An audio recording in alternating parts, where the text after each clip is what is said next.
Hello my friends, and a very warm welcome back to my painting channel. And in this video I'm going to be making 5 unique bases using a really cool Citadel texture paint known as Agrellan Earth. So we're going to use this Agrellan Earth to sort of make different kinds of bases for all different kinds of themes when it comes to painting your miniatures. So when it comes to basing your miniatures, it's always good to have a good mixture of different bases. So we're going to do 5 different bases using very similar techniques. So we're going to start off with base number 1, which is going to be a lava base. So first things first, we're going to use our Agrellan Earth, and we're going to place this all across our base here. As you can see, my base is already base coated with grey, and that's all I'm going to do is just place this in nice thick chunks, because the thicker that you apply this, the larger the cracks appear. So what happens with this Agrellan Earth, this texture paint, when you place this on your base, after you wait for it to dry, once it dries, it creates loads and loads of different cracks and creases and breaks and things like that through the texture, which creates this really cool effect. It creates this really awesome looking broken, sort of dried out effect. Now the thicker you place this onto the base, the larger those cracks appear. And the thinner you place this on, the smaller the cracks appear. Nice and simple. So for the lava base, I'm applying this in quite a nice thick sort of layer. And we're just going to wait for this to dry, and once this dries you can see that we have these nice large cracks on the base here. So I'm going to use a combination of a few different speed paints here, just to kind of create a little bit of a colour and a little bit of an effect, and then we'll build those vibrant colours back up. So we're going to start out by using the Zealot Yellow, or Zealot Yellow, and we're just going to apply this over pretty much the whole base, because this is our lighter colour, our lighter tone. We're going to then place some of the darker colours in sort of splodges and splatters here and there. So we're going to go to the Fire Giant Orange, and as I said, we're just going to place this then in more specific areas. So we're not going to cover the whole base, we're going to use a stippling and a bit of motion, and we're just going to sort of manipulate and move this around the base in a really cool sort of random pattern like so. So this is going to create a little bit of a darker tone, and this will give us a good contrast between the lighter yellow colour and the darker orange colour. Now this is all just sort of base toning and base colouring and things like that. Don't worry too much, because we're going to really boost these vibrancies up a little bit later. Once that one is done, we're going to go on to using the blood red as well. Doesn't matter with the speed paints whether they dry or not. The cool thing with using these when they are wet is that it gives you the ability to create really easy wet blends. So as you can see, I'm just placing again some of the darker patches and just placing some of this red in some of the areas with the oranges, and as this dries down, this is going to create a really nice subtle smooth blend between those colours and between those tones, and that's going to give us a really cool sort of lavary kind of effect. Again, don't worry too much, because we're going to boost the vibrancy a little bit later with some inks. We're also going to use a little bit of deep yellow, so just going to use some of the really lighter colours, lighter tones, and again, doesn't matter with this not being dry, and just by using a watered down version of the yellow, you can see this is mixing in with some of the oranges and some of the reds, and again, this is going to create a really cool, subtle, easy to create blend, just like so. So you can see just how much this is kind of blending these colours together, and because they're quite watery, as that water dries down, these blends and these tones are going to dry together really nicely. Once all of that is dry, I'm then just going to use a little bit of tenebrous grey. You could use black if you wanted to, and once that is all dry, I'm just going to use this really dark colour to dry brush over the raised areas.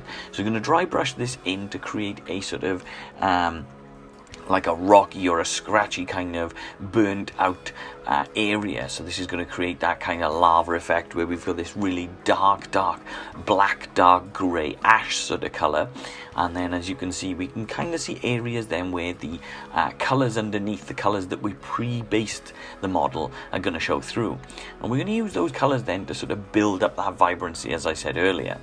Now for this, I'm just going to use a few inks. These are simple, just Daleroni System 3 inks. So I've got 3 different ones here. I've got a yellow hue, an orange hue, and a red deep hue here. Just 3 simple inks that are easy to pick up, easy to follow, easy to find, and that's all I'm going to do is just build up those vibrant colors. So I'm using a sort of basing brush here. It's important when you're doing your bases to use a different brush to your painting brush, because when you're doing basing and it's messy, you can break your brushes. So as you can see with the bristles on my brush, they're all broken apart and sort of all over the place, and that lends itself to just sort of using this stippling effect to create this random pattern, these random sort of places, or these kinds of little bits here and there. And as you can see, I'm just kind of mixing those yellows, orange and reds together, just like so, and just kind of building this through. And again, we're just going to wait for that to dry, and once it dries through, you get this kind of really awesome looking lava-y kind of effect here between that dark colour and then those vibrant sort of colours as well. It's messy, but it's fun, and that's the lava one done. From there, then, we're going to move on and use a few different techniques now on the mud. So for this, I'm using a Vallejo earth texture, and this is just the brown earth texture. You could use any normal Citadel earth texture if you'd prefer. I just use this one because it is fantastic value for money. This is a really, really big tub that has lasted me for pretty much a year, maybe a year and a half. And with this tub cost me just over or just around about £10 in the UK. So for the amount that you get, for the price that you get, it's a fantastic value box. It's a fantastic value tub. So this is why I use this texture to do my bases quite a lot, is because I just have tons and tons and tons of it. So I'm going to cover half of the base using that, and then I'm going to cover half of the base using the technical paint. So again, just using the brush to create a few splodges and just manipulate where I want these splodges to be. And depending on how thick or how thin you place this, as I said earlier, will depend entirely on how big or how small all of those cracks will appear. So what we're going to create with this one is a cracked mud and a cracked earth kind of effect. And as you can see, it doesn't matter if you go over the different tones and different textures, they do blend into each other quite nicely. They do blend into each other in a really, really cool fashion. And just by blending these sort of techniques together, we'll create a more natural, more sort of subtle look to the base as well. So I'm going to then use strong tone now that this is all dry, and you can really see where those cracks have come through now. And using this strong tone, you can see where this is just going to sit straight into all those recess points. This is going to go straight into all those cracks and dry down to create this dark contrast in those cracked areas.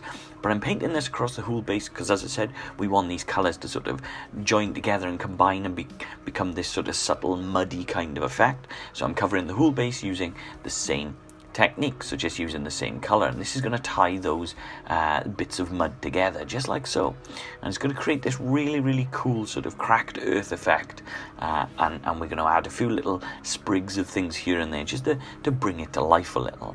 The cool thing with basing is you can apply so many different techniques to it, and you can apply so many different things to it as well. Small stones from in the garden, little bits out of plastic sets, skulls. You can really apply loads of things to it. Now once all that's dry, I'm just going to use flat earth at first, and we're going to use a nice dry brush of flat earth, and this is going to bring all of those colours back together so that that strong tone doesn't leave everything too dark and too sort of watered down. We kind of want to boost this vibrance and get this colour back in there. So flat earth is the perfect starting point, just to dry brush this back up like so. So normally when I'm dry brushing, less is more, so I tend to use small amounts and dry brush up in layers. And once the flat earth is done, we're then going to use beige brown, which is a really nice sort of natural highlight to that flat earth.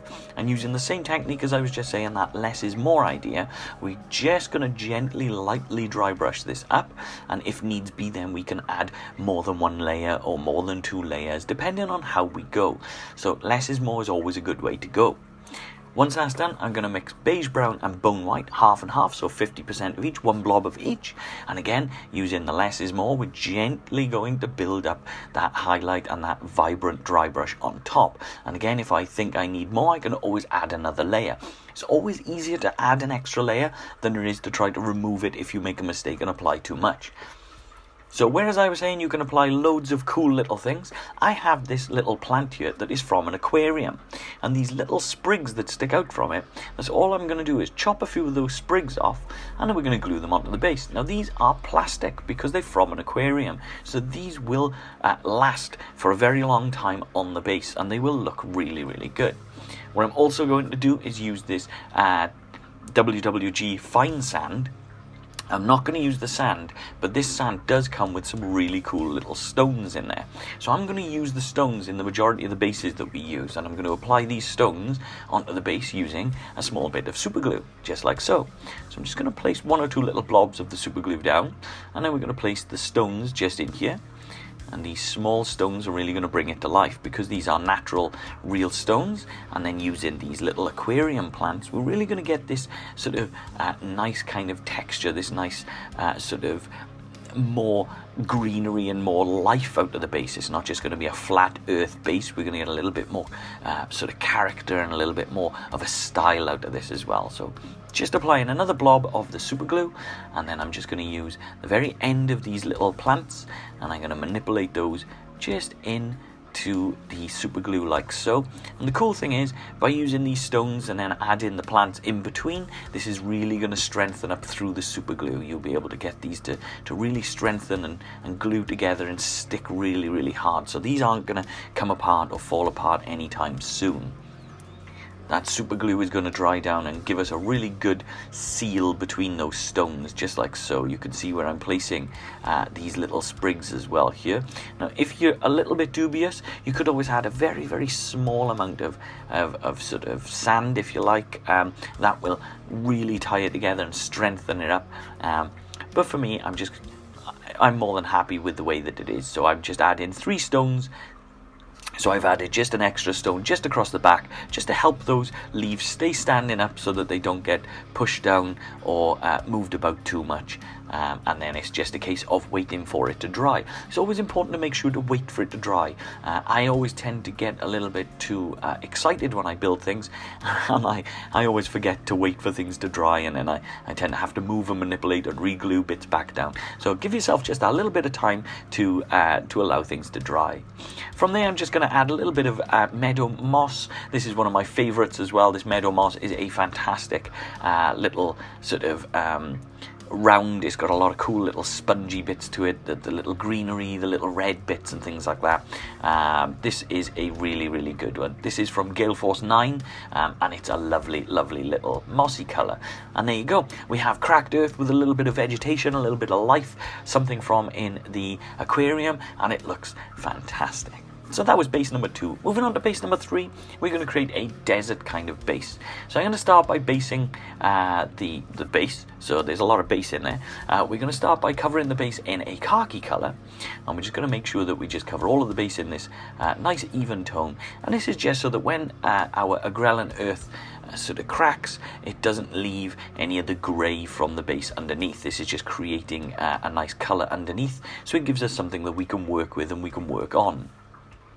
From there I'm using the Vallejo texture, but this time I'm using desert sand.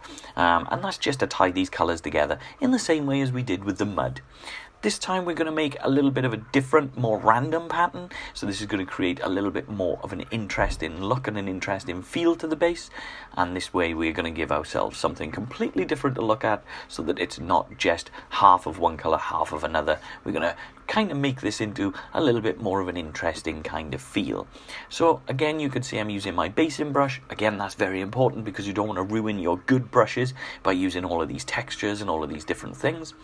And there we go. You can see I'm just using the stippling effect just to create a really cool sort of random pattern and random sort of way in which this is going to sit.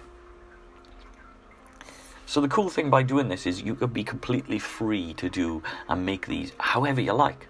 So you can kind of make these patterns however you like and play about with all different patterns and try all different sort of techniques and bits on the bases and all these different things, and it will create a really cool mixed range of different sort of styles as well, as you can see by the way that I've made 5 different bases using so many different things. So there we go, you can see I'm just applying the Agrellan Earth now into the 3 areas that I've left behind, and as I said previously, it doesn't matter if you go over the top of the other basin textures and things like that. That doesn't matter because it all ties together in the end. Don't forget, like I said, depending on how thick you place the Agrellan Earth will depend on how thick or how thin or how small those little cracks will appear in the base as well. So there we go. Once that's all dry, we're then going to use a soft tone. Soft tone is kind of like the other sort of heavier tone, but this one is a little bit lighter, so this is more of a light brown color. It's kind of like a sepia wash, so this is really good if you are a Citadel guy. You can always use your Seraphim Sepia to get a very similar sort of technique and a very similar sort of style. And again, I'm covering the whole base so that we could tie those colors together and create this sort of feel right through the base, right through the technique. And you can really see that wash now just sitting in those cracks again and just creating a little bit of character there as well. It's cool to be able to apply it in different ways and sort of create these different sort of pattern styles and things like that, just to kind of break up your bases and break things up from being normal. Like I say, the earth and the world and everything, nature isn't perfect, so it's always good to mix things up and make things look just that little different, you know. So once that's dry, we're going to use khaki then and just dry brush that over. Again, using the less is more. We can always apply multiple layers if we need to. We're just going to go across and apply the first layer here of khaki just to kind of get these colors to tie together quite nicely. And there we go, just applying this across the whole base.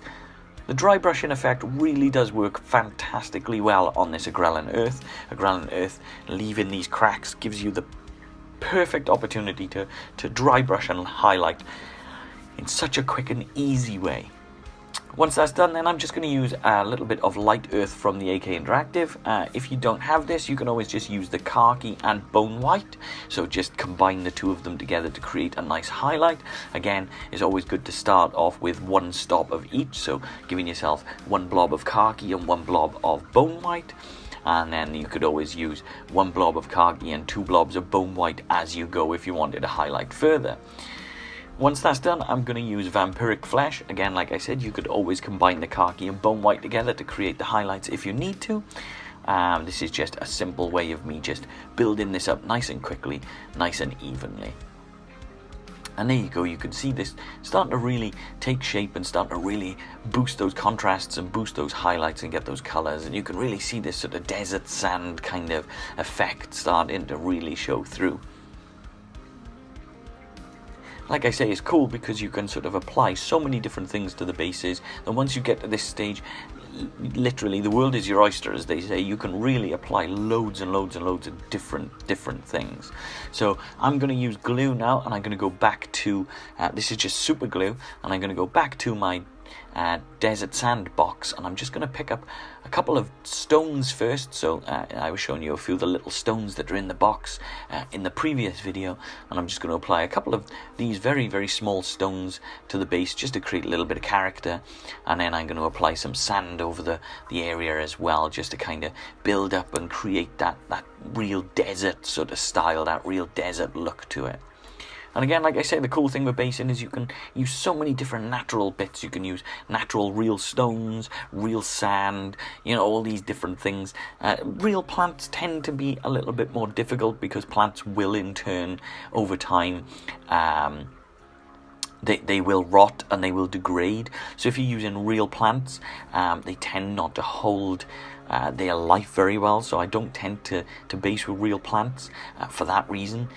That's why I was using, in the previous one, things from an aquarium, so plastic that will last forever on your base as well. And there you go, you can kind of see just how the sand is working now. So just by applying a little bit of super glue, the sand is just jumping straight into that super glue and forming a really tight, solid sort of bond, creating a really strong sort of seal. So the sand isn't going to go anywhere, it's not going to break apart, it's not going to fall apart on the base. It's really going to hold tight, it's really going to hold together really well. and that's where we're getting this real natural look with the stone, the sand, and then our dry brush in, the cracked earth. You can really see that we've got a bit of a mixture on this one of sort of these techniques really coming together to show off and create this really, really cool effect. Now from there you can also apply little bits of grass and little bits of static grass and static tufts. Now for me that is too big, so I'm just going to pull this one in half and just create a sort of smaller bit just here, because that's all they've done is held together by small bits of glue. And so by breaking this one in half, then that should give me plenty of grass to apply just here in the corner. I'm going to apply a small bit of super glue just again, and that's again purely just to hold this down in place as best as I can. They do come with a little bit of a glue dot on them, but I tend to find a little bit of super glue goes a long way when you're using your grass tufts, because they hold down much stronger, and there's a lot less chance of them sort of breaking off or falling off the base. And there we go, that is the desert base. So that's a little bit of combination of basing materials, stones, grass tufts. Is a little bit of a combination of a few different things there, creating a really cool looking desert base. From there then we're going to move on to base number 4, and this one is an icy base. So I'm going to start by using dead white, and I'm going to paint the base using this dead white colour. So this is a nice vibrant white colour. And again, this is just so that when the Agrellan earth is placed on the base, it gives us something underneath that isn't just that flat grey colour that we've got of the bases. This is giving us something that those cracks then, when they show through, aren't going to look so plain. It's going to give us a really cool sort of base colour that we can work with underneath as well. So I'm just applying the paint, and then I'm just dabbing this down using the brush to create a cool sort of a textured effect or a textured feel as well, because underneath this is going to be almost kind of like a little bit of water or a little bit of a texture. From there, I'm then going to use the textured earth that I used earlier, so the brown earth that I used for the mud. And again, using my basing tools, my basing brush, I'm just going to dab this on just like so.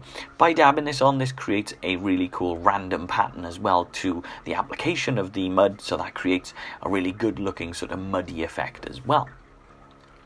On the other half then, we're going to use the Agrellan earth like we had done previously with the muddy one. And as you can see, I'm just applying this straight over the top of that white paint, and I'm going to combine this together into the mud texture that we've used on the other side, just like previous. This one is going to create a cool sort of icy kind of effect out of the whole base. So once that is all done, we're then going to use a soft tone color again. We're just going to apply this, just across the muddy side of the base. This is important because we're going to use 2 different colors on this just to create that sort of icy look and that icy tone and that cold look. So this is just kind of darkening down the muddy side of the base. And then we're going to use a ghost grey just to build up the colors on the other side. So we're using that ghost grey just to kind of create this icy, broken, cracked color, as you can see. Trying to be careful not to get this on the other side, and this is kind of a half and half. So as I said, we're going to use this to create a really sort of icy, cold looking color. So whereas one side is going to be icy, the other side is going to be a really cold, icy, snowy sort of earth color. Now, once that ghost grey is dry on the cracked area, we're then going to apply a blue wash to this. So I'm using a Drakenhof Nightshade, and you could use a blue tone from Army Painter or any other blue sort of wash if you like. And as you can see, this is really going to sit down in those cracks, and now you can see just how much those cracks have shown through on the base. And the reason why I'm using a blue tone for this is because, like I say, we want this to be cold, we want this to be icy, we want it to look really sort of toned down and icy and cold, and by doing that blue, or by using that blue wash, that's the effect we're going to get. So I'm going to go back to using that ghost grey, and then we're just going to dry brush this back up. And we're going to dry brush the whole base with this, so we're not doing the half and half this time, we're dry brushing the whole base together with this. And the reason being, like I said, is one half is going to be a cold earth colour, so it's as if the earth is really cold and frozen, but the other side is as if there's water there, and that's creating this cracked ice sort of wet effect on the other side, as you can see. So it's a nice quick and easy technique to get this half and half. And once we've done with the the ghost grey. We're going to go back to that really vibrant dead white that we used earlier, and we're going to dry brush this back up as well, and we're going to dry brush this across the whole base. Now don't forget what I said earlier, less is more as well, because this is very useful in terms of building up that texture, that character, and getting that real sort of vibrance. You can see with the blue wash on the left hand side, on the one side, is really starting to create that kind of icy kind of look to it, and it really does look fantastic. So using my super glue again, I'm just going to apply a few of those stones. So we're going to create this like almost edge barrier. It's kind of like the water's edge down, where there's a few stones here as well, and things like that. So I'm just going to place these just either side, just like so, and there's just a few of these little pebbles, these little stones just being glued in like so. There we go, just like that. And again, using these natural things on the base really does make the base stand out. It really makes the base look fantastic. Once that's done, I'm going to use a small amount of Mod Podge, and I'm going to combine that with Army Painter's snow effect. So the tub that these were in broke, so I've had to put this into a separate tub. And pretty much this is just very small powdery kind of very small sort of powdery kind of white. I don't know, it's kind of hard to explain. But once you mix things like PVA glue or Mod Podge into the mix, this creates a really cool seal. And as that paint dries, or as that glue dries down, you're left then just with these small white sort of balls, and that creates this snowy effect. So just showing you with my palette here that I'm kind of mixing the snow and the glue together. And depending on how much glue you put in will depend on how wet the snow will look. So you can get multiple versions of snow through this. So by adding a lot of glue into the mix, you get a really sort of wet look kind of fresh snow. But if you only add a small amount in, you kind of get this dry look snow as well, almost like a light dusting of snow. So it's cool how you can get sort of multiple techniques through this. And if you like, in a different video, I'll show you how to create both kind of effects out of the snow. But you'll have to let me know in the comments if that's something that you'd be interested in. So as you can see, once I've mixed this together, I'm just going to apply this onto the base. So I'm going to apply this on top of the rocks, because of course the rocks will be where the snow is kind of hanging on and sitting on top of the most. I'm going to apply some just across on the earth area, some in between the earth and the ice. So as I said, just on that barrier between the water, just to kind of, here we go, just tighten things up a bit and just tidy things up. And I'll apply a little bit just on the ice as well. Now the cool thing with this is because it's using a bit of glue as well, and I'm using my really broken down sort of glue brush here, because it's always good to have a brush for every occasion. Once this starts to dry a little, you can always go back to your brush and just dab your brush on there, and it moves and manipulates the snow in a really cool effect, and it creates again that random pattern as to where the snow has fallen and things like that. There we go, you can see I'm just going through and doing the same thing now, just dabbing the brush in there, applying a little bit of the snow to the ice, as you can see. And you could be as crazy with this as you want, or you could be as sort of light with this as you want and just create, like I say, a light dusting of the snow, or go crazy and have it just covered in snow. It's completely up to you, but this is a cool sort of technique and a cool base to make for like sort of wintry miniatures and things like that. So as you can see, I'm just trying to apply this on all of those different bits. And all in all, that is the snow base done. You can see where it's dried down now, and you can kind of see where that snow is looking a little bit wet, and it looks a little bit fresh. And that's fantastic. So that's the snow base done. That was base number 4. I moved on to base number 5. We're going to create a Martian base. Now I've got a big ton of slate at home. My mother gave me an old slate sort of cheese board which broke, and when it broke I thought, do you know what, this is really handy for basing. So I took a towel and I broke it up into loads and loads of small pieces, and since then I'll never need slate again, because I've got slate now to create bases for all kinds of different miniatures. So that's all I'm doing, is using a small bit of slate, and I'm placing that just into the middle, and then again we're going back to that Agrellan earth, and we're going to apply this to both sides. So we're going to apply this all around that slate area. and this is going to create a really cool sort of Martian effect, broken sort of dried down earth around a rock sort of formation that we could have a miniature stand on top of. So again, depending on how thick you apply this will depend on how big the cracks are, and depending on how thin you apply it will depend on how small the cracks are. It's as simple as that. So we're just going to apply this as much as we can all around the area, just like so. Trying our best not to get this on the rock. It doesn't matter too much if we do, it's not the end of the world. Basing is a messy process, but it is a lot of fun. Basing your models can be one of those things where it really sets off and shows off a lot of character and completes the story of your miniature as well. So having a really good base on your model can sometimes complement the model to the point where it really finishes off how it looks. Now once that is all dry, I'm going to use a leather brown, which is a nice red brown colour, and I'm going to apply this over the whole base. So I'm going to apply this over the muddy, cracked earth effect, and I'm going to apply this straight over all of the slate as well. So we're going to cover the whole thing in one colour. So this is going to create that sort of Martian kind of Mars effect, as you can see, and that's going to give us a really cool tone right the way through the base and right the way through this model that we're making. It's cool because you can really see where some of the smaller cracks and some of the larger cracks of our Agrellan earth have appeared since we've allowed that to dry. And again, I'm not being too careful, I'm not being too precious about where I'm placing this or how I'm applying it. This is basing. Basing is supposed to be messy, it's supposed to be fun. That's what we want. I want to get as messy as possible, as fun as possible, and then look at the end result and think, how did we get here from such a messy process? That's all part of the fun, my friends.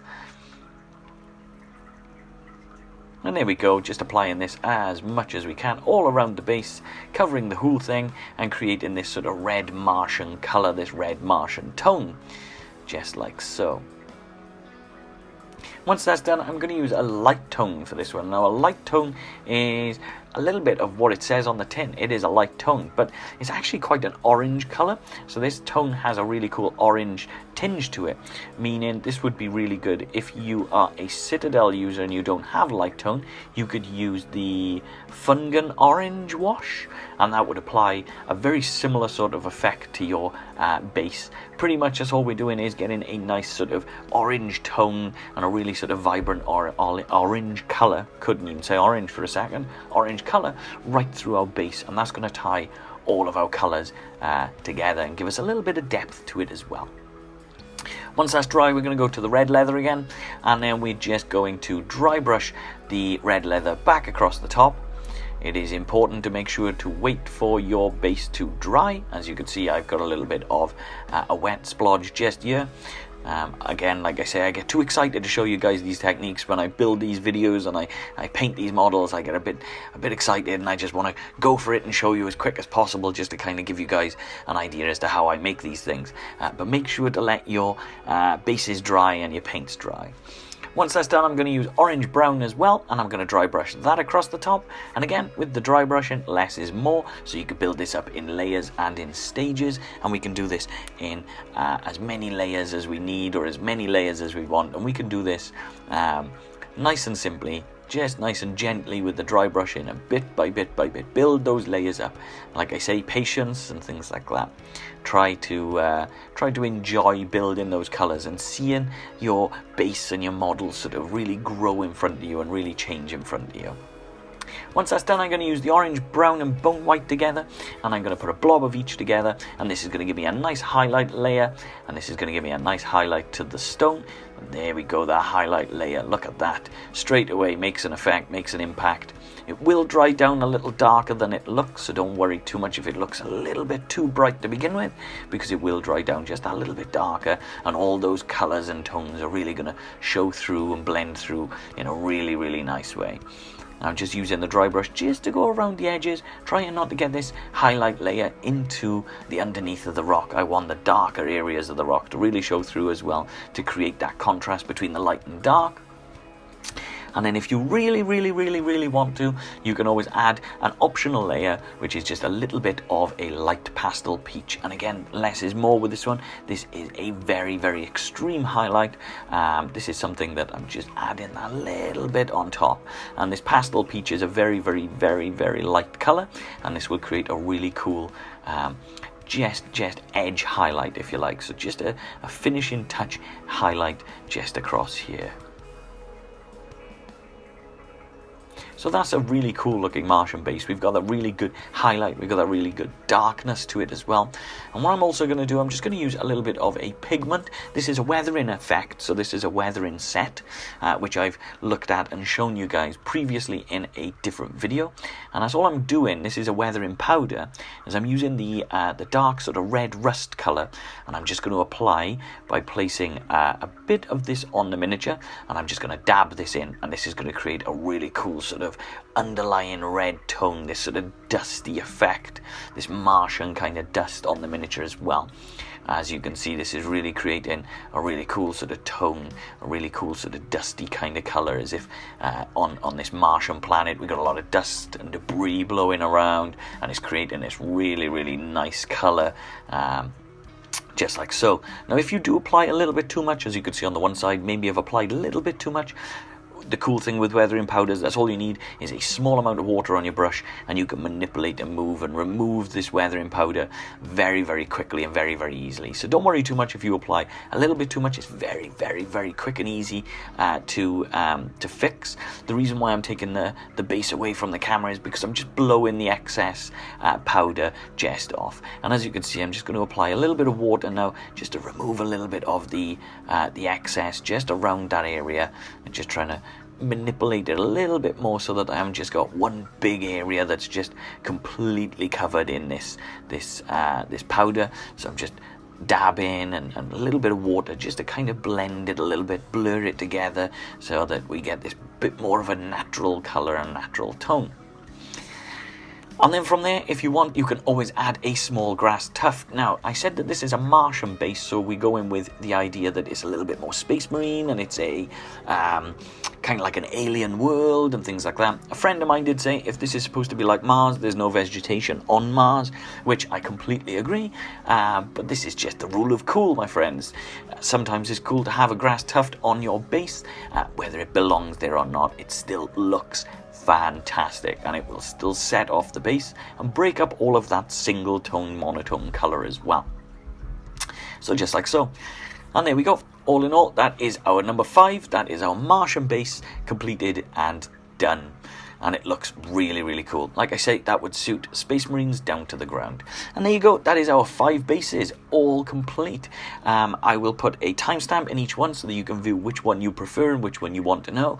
You'll have to let me know in the comments below which one is your favorite and which one you enjoyed me building. And also let me know if this helps you to improve or helps you with your confidence in making bases for your miniatures as well. As always, my friends, thank you so much for everything you do, all of your positivity. I really do appreciate it. Take care, my friends, and I will see you guys on the next one.